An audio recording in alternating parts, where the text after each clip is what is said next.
Lee Stollman, and I'm the head of the production division here at the Gotham Group, which is a Los Angeles-based management and production company.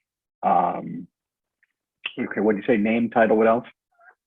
A little bit about your background, Background, your education, and all that. Education. I'm well educated, meaning I went to class often and received all of my diplomas. I grew up outside of Philadelphia, northeast suburb of the city. Philadelphia is in Pennsylvania, for those of you who are Europe and not savvy in the US geography. So East Coast of the United States, and grew up in a typical suburban town. And I went to college in upstate New York, at Syracuse University, where I studied business and marketing. I was a marketing major. And I thought that this was in the early 80s, just to give you a sense of geography. So at that point in my life, I thought I wanted to be a lawyer and go to law school, which means I would have had to do a 4-year undergraduate and a 3-year law degree at law school. And then I realized somewhere around the second semester of my freshman year that I really didn't like studying as much as I thought I did, and that maybe a career path in law was not meant to be. And I kind of switched and thought, well, maybe I would go into commercial real estate and use my business background. And so I graduated Syracuse in 1988 and with a degree in marketing. And I came out to California mainly to escape the cold weather. If you grew up in Syracuse, and a lot of you guys who may be in Eastern Europe or other parts of the world and are used to extensive, heavy snow, I think Syracuse gets the most snow of any city in the United States. So after 4 years of Syracuse snow, I decided I would go as far west as I could in the United States without going to Hawaii, and drove out to California in about 3 days with a good friend of mine, and just planned on being here for the summer, and just have a summer vacation and enjoy the Southern California weather and see what happens out here. And the first job I got was the marketing director for the largest auto brokerage firm in Southern California. And I was answering an ad in the Los Angeles Times, and was marketing aftermarket insurance programs to state insurance commissioners and bank executives and credit unions. And I could see a lot of people rolling their eyes and a little bored, like, what is this guy talking about? And that's what I was doing for 3 months when I was in this job, getting paid. And I said, I'm an idiot. I live in the entertainment capital of the world. I grew up watching movies and television. And I said, I should work in entertainment. Now, mind you, I had no connections in entertainment. I had no background in entertainment other than, like I just said, watching movies and television. So I then quit my job and started to read what are called the industry trade papers, which are the Daily Variety and the Hollywood Reporter. So for those of you who are interested in learning about entertainment, I would urge you guys to go on their websites and read the headlines and kind of do a deeper dive and see what goes on. So at that point, this was, wow, it was probably pre-internet. So I wasn't able to do what you guys are doing in terms of Googling and doing engine searches. I had to go to the newsstand and buy these physically by hand every day, and just kind of figure out who does what and try and see if I could make sense of a business that I had no business being in. So for about 3 months, I lived on credit card cash advances and hot dogs and baked beans, and lived in an apartment with a friend of mine, and would write letters to anyone who was in some position of power in the entertainment business in 1988, 89. And just try and get an interview, just try and meet people and connect and network, as they called it back then. And after 3.5 months of cold calling, I got nowhere, 0 return responses, 0 phone calls. And then I started just calling people. I was the super aggressive phone etiquette of calling somebody's office 10 or 15 times a week to try and get a meeting with him or her. And maybe in 3 months of cold calling, got one guy on the phone. I think he picked up the wrong line by mistake, and I pitched him hard, and he said, look, kid, you'll probably go very far here, but I don't have a job for you. So he transferred me down to human resources. So 3 months of nothing. And I asked my grandfather at the time, who was friendly with a gentleman named Marshall Herskovitz. Marshall Herskovitz, in the late 80s and still present today, was the head of the Producers Guild, and he was a filmmaker and a producer, and he had a bunch of TV shows. And I went in and met with him on a general meeting, which is, as you guys may or may not know, is when someone does you a favor and says, I'm going to meet with you, Sarah or Mateo or whoever, and I'm going to give you 15 or 20 minutes of my time. And I probably don't have a job for you, but I'm going to give you a sense of what I do for a living, and maybe it would inspire you to do something similar. So I went in there with my one suit and my briefcase and a resume and a pencil, and he was in jeans and a t-shirt, similar to the way I'm dressed today. And he explained to me how the business works. And he said he had a deal at TriStar, which was one of the studios at the time, and that he had an assistant and, quote, a development person, and he didn't have a job for me. So but he then said to me, he gave me the best piece of advice at that time, which was, you should be a talent agent. He said, you're everything that these companies look for when they recruit for their, quote, agent training programs. He said, you're a good looking white male, go to the creative artist agency and get a job in their mailroom. So while working in the mailroom to you guys may not seem like a glamorous job, but they're highly coveted jobs in the business, because it's kind of like a graduate school or finishing school, where you learn the business from the ground up, literally from the ground up, sorting mail and delivering packages and learning who people are, to sometimes graduating at some point and becoming your own boss. So he sent me to CA, and I had a general meeting with his then agent at CA. And the agent explained to me, here's what an agent is and what an agent does. And he said, an agent is probably the most glamorous sales job you'll be able to find. You're not selling real estate or cars or watches or, you know, financial packages. You're selling actors and directors and movie stars and musicians. And it seemed to me, as a college kid, graduated with no money, that was a pretty cool job. If I could represent a big movie star and help put his career on the right track or represent his deals, that to me sounded like a good idea. That's a good gig. So at the time, Creative Artist Agency was led by a guy named Michael Ovitz, who was a super agent. If you Google him, you'll come up with a lot of good stuff. And he was reinventing the agency business, which was at that point probably a 60 or 70-year-old industry.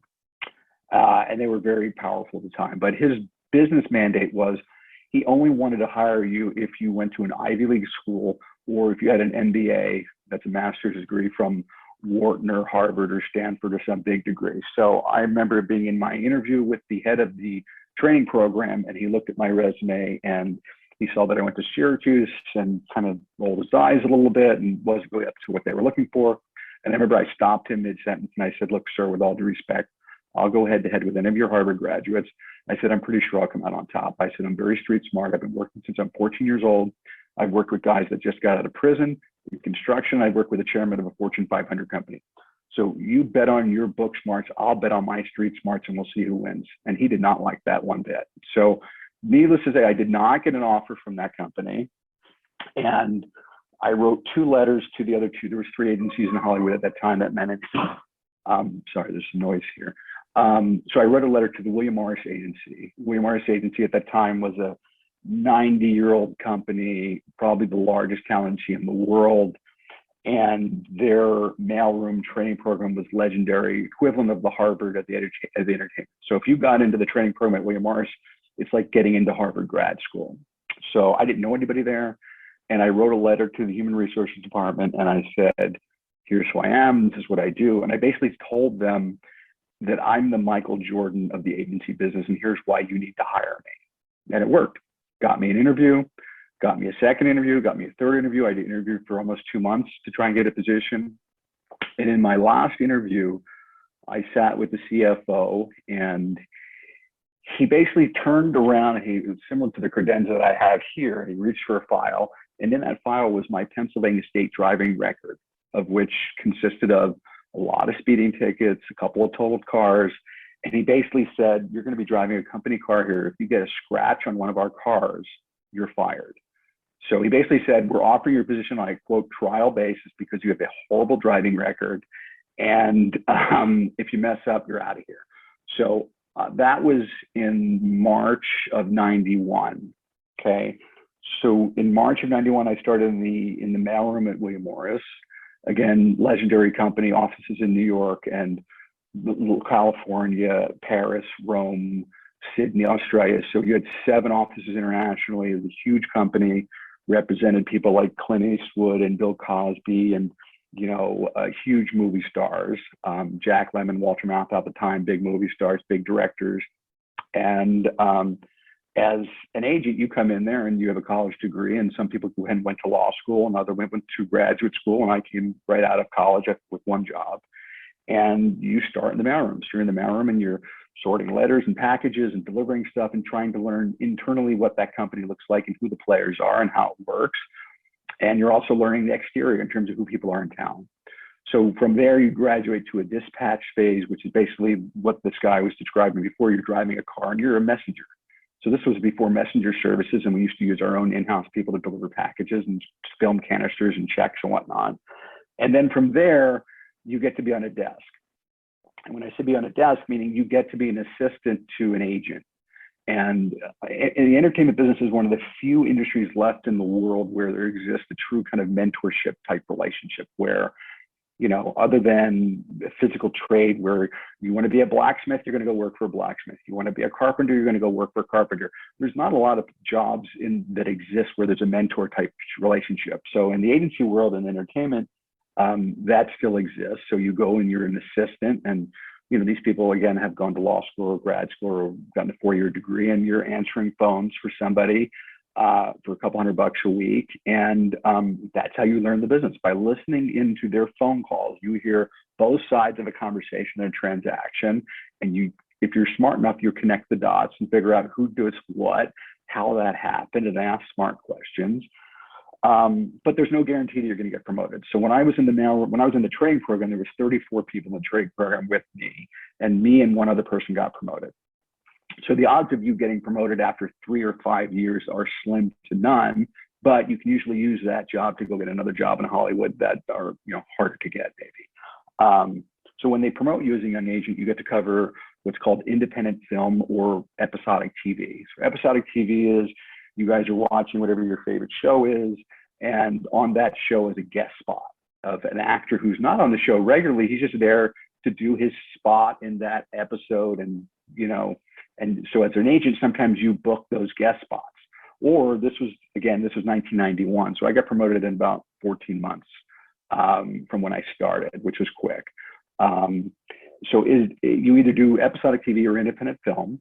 And in 1991, independent film was taking off. You had a lot of big movies coming out. When I say big movies, meaning big in the independent scene, Sex, Lies, and Videotape and Drugstore Cowboy, and a lot of those kind of movies were hitting the scene. And then the Sundance Film Festival, which you guys may or may not have heard of, was starting to become something big.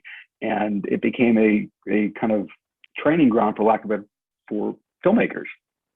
So as a young agent, I covered independent film, and one of the first movies I got assigned to cover was a script called Reservoir Dogs. And Reservoir Dogs was written by a guy named Quentin Tarantino, and Quentin hadn't produced or directed anything before. He had written 6 or 7 scripts, and he worked in a video store. And he wrote this script called Reservoir Dogs and was getting a chance to make it for $1.2 million. It's $1.2 million. And I was the agent at William Morris who was assigned to cover this movie and try and get our actors into this film. So while I didn't succeed in getting any actors into the movie, I turned out that I read Quentin's other scripts and I said, this guy is really super talented, and if he can direct as half as good as he can write, he's going to have a pretty good career. So I bet on the right horse. Quentin made this movie Reservoir Dogs. It premiered in Sundance in '92. And he's gone off to have a pretty well-established career. And if you guys look at his body of work, it's pretty remarkable. So from that point, I never had an interest in representing directors because I wanted to represent actors. I didn't know what a director was really until I met Quentin and some of his friends, but I certainly knew who John Travolta was, or Bruce Willis, or Alec Baldwin, or Kevin Bacon, or, the list of lauded actors. And then I represented a lot of comedians. I represented guys like Jon Stewart and Dennis Leary and Ray Romano and Kevin James. And then I represented a handful of musicians. I represented Tupac when he was acting. So I did his deal for Poetic Justice. And I represented Jerry Garcia from the Grateful Dead, who was the lead singer. And he was interested in creating entertainment properties.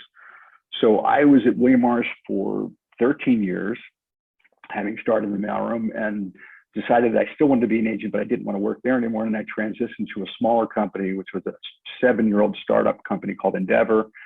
And Endeavor was formed by a bunch of guys who had left 2 other big agencies and wanted their own shop and wanted to do things a little bit differently. And then I was an agent in Endeavor for about 6.5, 7 years, represented filmmakers and actors. And that kind of led me to my first, what I would say, my second midlife crisis in a certain way. I always thought that I was going to be an agent for 15 years, and here I was 17.5 years into my 15-year plan, and figured, okay, I got to change careers and change direction. And I put together maybe 50 movies as an agent and sold them in some form of packaging. And that's literally what a producer does. Right? So we'll segue in a second to talk about producing. So I decided I was going to quit being an agent and stop representing artists and go try and make movies and produce films. So being a producer, you guys may or may not have studied what a producer does. A producer is the architect of a project, right? So if you look at any of these posters behind me, there's a movie called The Maze Runner, which some of you guys may have seen or heard of. That came into us as a book, as a first book in a series of 3. And my partner, Ellen, and I got the rights to that book, and everybody passed on the book. All the studios passed on it, didn't think it was commercial or had any kind of livelihood in the film arena. And we ended up selling it to Fox Studios, and we put a writer on it and a director. It was in development over there.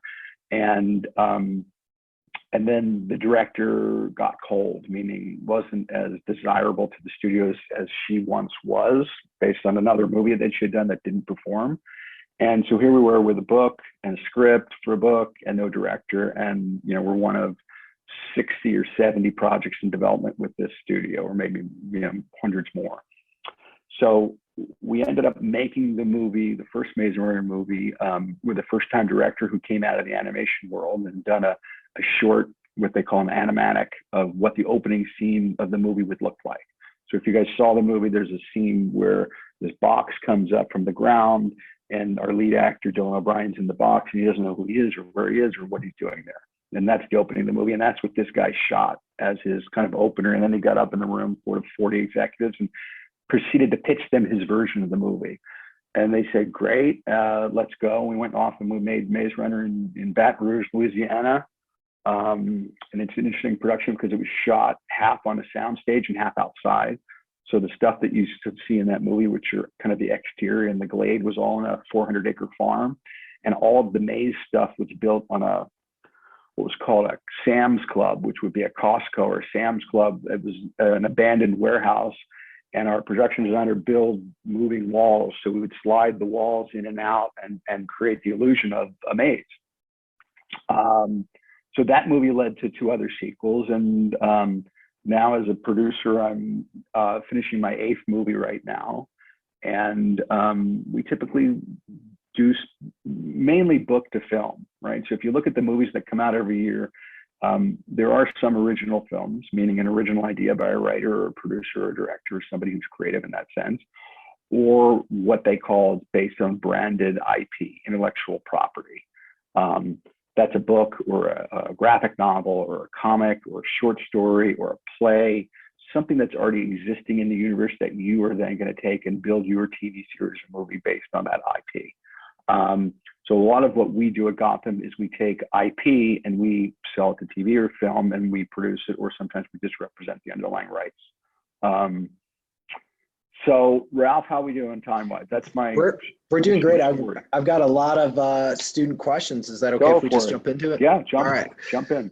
Some of our very young students, a few of the classes, the 2nd or 3rd graders, they wanted to know, what was your favorite subject in school growing up? Recess. Recess was my favorite subject. That's no math, I didn't have no to history. Study. No, I hated math and science. I liked art. I liked going to art classes, and I liked to paint and draw and be creative, even though I was, an okay artist. But I didn't love math, and I didn't love science. My brain was not wired that way. I liked English. I liked to read, but I loved to watch movies and television. So rather than studying, and I'm not advocating you guys not to study, I'm saying that my education came from a 70-foot screen in a movie theater or a 24-inch screen on a television. I considered myself a people person. I could learn from people. I could learn a skill to communicate with people, whereas I was not a educated, student of, literature, I would say. Does that answer the question? No, that's perfect. So we have a question. I'm going to hand this over to one of our students in Europe. His name is Matteo. Matteo is interested in acting because you've represented so many actors throughout your career. Matteo, you should be able to unmute to ask. Hi, nice to meet you. I want to become an actor. Both here, I live in Italy, so here in Italy and there in the United States. And I started to do some acting classes, and now I'm doing some appearances in movies and video clips. And so now I would like to know if you can give me, some advice for my career. Well, here's what I say to young actors or people that want to be an actor. If you can't live without acting, and you can't breathe without the thought of being on stage or being in a movie or a television show, and it's just what gets you going, that's the first step. But if it's just a hobby, or if it's something that you think you want to do, or you want to do it for the wrong reasons, which is to be famous or make money or be on magazine covers or, that stuff, it's going to be a hard road. Okay. So if you truly can't envision yourself doing anything else, then follow your passion. I always tell students to follow their passion, wherever it leads to, okay? Whether it's acting or being a lawyer, a doctor, an artist, or whatever field you want to go into. If you're not passionate about it and you're not going to put in the time and the energy, then you're probably going to be miserable. So being an actor is a pretty miserable experience, meaning, Matteo, you love to hear the word no. You have to love to hear that word no, because you can hear the word no more times than you can hear the word yes. And maybe even more times than you hear the word maybe. So unless you have skin to develop that it doesn't bother you when someone says no to you, or you're too short, or you're too fat, or you're too tall, or you're too skinny, or too white or black or green or brown or purple or whatever, because everyone's looking for an excuse not to hire you. So you have to believe in yourself enough to go through the highs and lows and the peaks and valleys of being an actor and hunting for a job, and not just hunting for a job, but building a career that can sustain yourself and be a long-term career move for you. Then you should be an actor, right? If you get to that place and you've done that deep soul search and you realize there's nothing else that's going to make you happy, then you should be an actor. So then once you decide you're going to be an actor, you have to do the work. You have to study. You have to, learn your craft and try and figure out where in the actor universe you're going to fit. Am I a dramatic actor? Am I a comedic actor? Am I a stage actor? Am I a film actor? Am I a commercial actor? Where does that live in the universe of your comfort level and your skill set? And then I would say, look at other actors that you admire and look at their careers and look at how they built their resume. Meaning, I used to represent actors who, they would start with a couple of small roles and what I was saying, guest spots on a TV show, and that's for European TV shows or American, whatever. Or as you guys say, streaming platform, because there's no more television. So any of those shows will lead to more work. So it's a difficult choice to make, but without doing the work and studying and fine tuning your craft, and then the networking part of meeting with writers and directors and agents and managers and producers and people so that they know you, Matteo, and who you are and what you're capable of doing and how they can utilize your skills, that's a long road to hoe. So you have to want it, and you have to wake up every day and figure out how you're going to kind of advance your career in a career where you're just going to be told no left and right for the next 15 years. That's very good advice. And, it's about persevering through adversity. That's what it sounds like. And definitely. So we have Alice, who's also overseas. Alice, you should be able to ask your question. Yes. Hi, nice to meet you. Hi. It might seem a silly question, but I'm a really big fan of The Maze Runner. Thank you. I was just wondering if you were a fan of the story before transforming the books into the movies, and also how was the process and how you felt when it gained popularity, because many actors that were in the Maze Runner became really famous because of that. So your first question, I'm sorry, I was actually trying to find your face here on the screen. I can't, but she doesn't have a camera on, but her first question was, I believe it was about the process of how you guys take a book and transform it into a film. Okay.